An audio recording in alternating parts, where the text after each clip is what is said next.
Selamat datang di Bacain Manhwa, channel yang membahas alur cerita yang bakal bikin kalian gak repot-repot untuk baca. Cukup rebahan dan Mimin bacain alur ceritanya. Sebelumnya Mimin infokan jika ini adalah spoiler. Bagi yang tidak suka bisa skip video ini.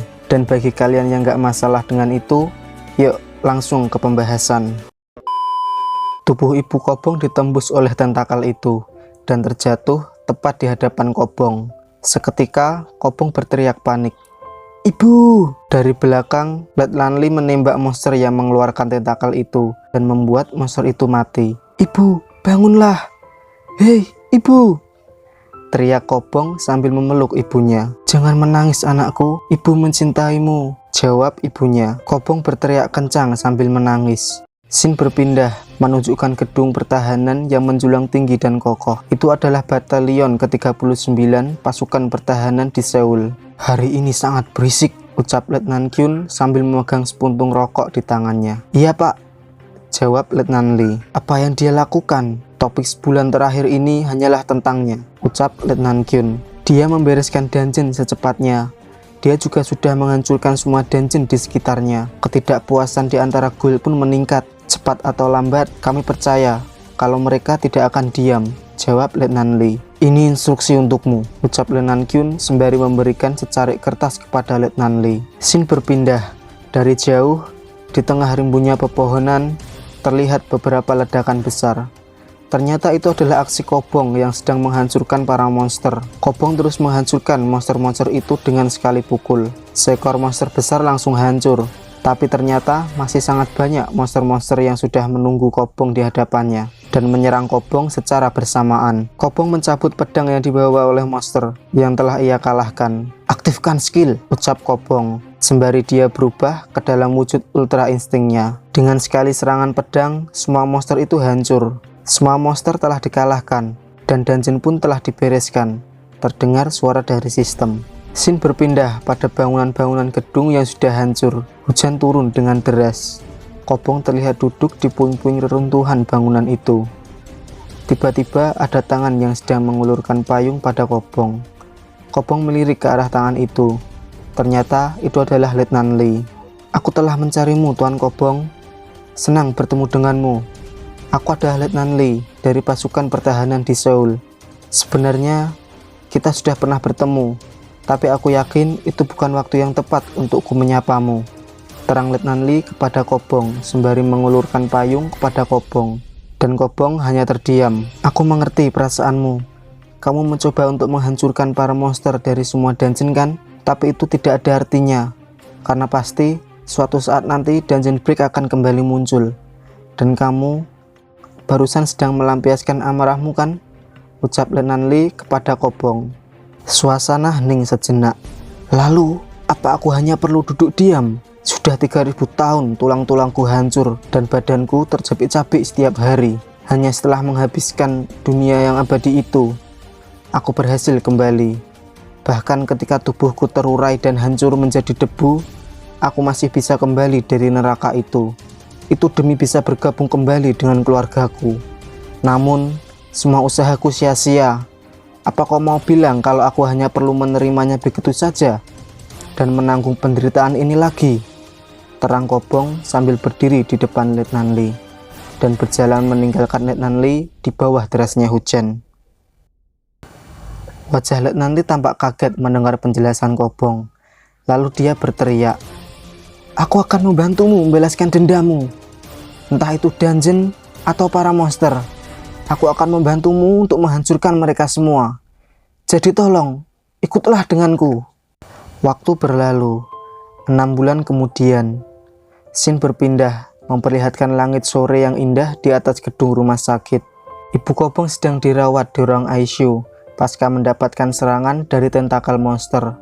Di luar ruangan yang disekat oleh kaca bening besar, Kobong yang menggunakan setelan jas dan celana hitam sedang berdiri melihat keadaan ibunya. "Ibu, sekarang aku resmi menjadi pejabat dan menjadi salah satu petingginya.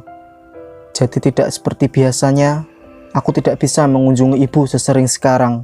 Ibu paham kan bagaimana sibuknya orang-orang yang bekerja di pemerintahan?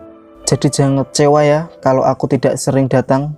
"Oke ibu," Aku pasti akan datang kembali, ucap Kobong pada ibunya yang sedang terbaring tak sadarkan diri di ruang ICU.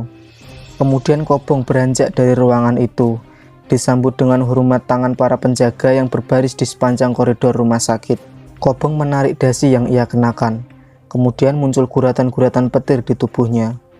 Dia berubah menggunakan suit berwarna hitam. Rambutnya berubah menjadi putih. Dia berjalan dengan gagah selayaknya pahlawan dan berkata, "Ayo berangkat." Scene berpindah, memperlihatkan pada sebuah bar dengan sederet botol minumannya. Ada seseorang yang menggunakan topi dan seragam coklat dengan logo merah di tangan kirinya. "Apa kau punya urusan di sini?" ucap pria berseragam coklat itu pada seseorang berambut putih yang datang dan duduk di sampingnya. "Menurutmu apa?" "Tentu aku kesini untuk minum bersama dengan kapten pengintai baik Jul," jawab pria berambut putih itu. Seraya melepas topi yang ia kenakan, Kapten Jul berkata, "Langsung ke intinya saja. Inilah alasanku sangat menyukaimu. Kau sudah dengar tentangnya bukan? Asal dari kegaduhan itu, belakangan ini adalah dia. Orang itu sangat menyebalkan. Dia menghalangi urusan bisnis kita," ucap pria berambut putih. Dengan singkat, Kapten Jul bertanya, "Apa aku harus menyingkirkannya?" "Wah, caramu bicara menyeramkan sekali. Kapanpun kau berbicara, pasti itu selalu tentang menyingkirkan orang lain." Seraya menyerahkan selembar kertas pada Kapten Jul. "Kami mendapat perintah. Ayo temukan dia dan rekrut dia. Perlakukan dia seperti kapten tim," kata pria berambut putih itu lagi. "Dimengerti," jawab singkat dari Kapten Jul sambil berdiri dan berjalan meninggalkan pria berambut putih itu. Scene berpindah. Kobong keluar dari portal dengan diikuti beberapa anggota berbaju hitam. "Anda telah memasuki dungeon level 5. Dungeon break akan segera terjadi," ucap sistem pada Kobong. Salah satu anggotanya berkata, "Kapten Kobong, ini adalah dungeon terakhir yang dijadwalkan untuk dibasmi bulan ini." "Baik, dimengerti. Semuanya tetaplah di sini untuk bersiap-siap," jawab Kobong sambil melompat ke arah para monster terbang itu. Kobong langsung dihadang oleh monster-monster yang berukuran kecil. "Sistem, di mana bosnya?" tanya singkat Kibong pada sistem. "Perintah diterima. Sistem sedang meninjau lokasi bosnya. Pemindaian akan selesai dalam 5, 4, 3, 2, 1. Sambil menunggu sistem memindai lokasi bos monsternya, Kobong menghancurkan monster-monster kecil yang menghalanginya. Peninjauan lokasi bos telah selesai. Berjarak 12,5 km di arah tenggara, jawab sistem. Setelah mendengar jawaban dari sistem, Kobong langsung berubah wujud ke mode ultra instingnya dan menuju ke arah bos monster yang telah diberitahu oleh sistem. Tidak perlu waktu lama, Kobong sudah tiba di lokasi bos monster itu. Monster besar berkepala burung dengan tangan sayap dan kaki seperti naga. Scene berpindah pada anggota Kobong yang sedang melihat Kobong menghajar monster itu dengan teropong dari jarak jauh. Para anggotanya kagum dengan kemampuan Kobong. Dia mampu mengalahkan semua monster itu seorang diri. Saat para anggota Kobong sedang berdiskusi, tiba-tiba ada portal yang terbuka di belakang mereka. Dan ada sebuah belati yang keluar dari portal itu. Wakil kapten tim Kobong berhasil menghindar dari belati tersebut. Namun ada seseorang yang keluar dari portal itu dan menyerang mereka. Diikuti dengan sekelompok orang berbaju coklat yang keluar dari portal itu. Anggota dari tim Kobong terlihat kaget dengan sekelompok orang yang datang. Ternyata orang-orang berbaju coklat itu ialah anggota dari Kapten Jul yang tadi ditampilkan di dalam bar.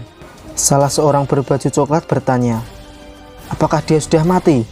Kemudian Kapten Jul menjawab, "Jika dia mati hanya dengan serangan seperti itu, maka dia bukanlah si Kobong." Lalu Kapten Jul bertanya pada anggota Kobong, "Aku akan bertanya satu pertanyaan pada kalian. Di antara kalian, yang mana yang bernama Kobong?" Scene berpindah ke pertarungan Kobong dengan bos monster.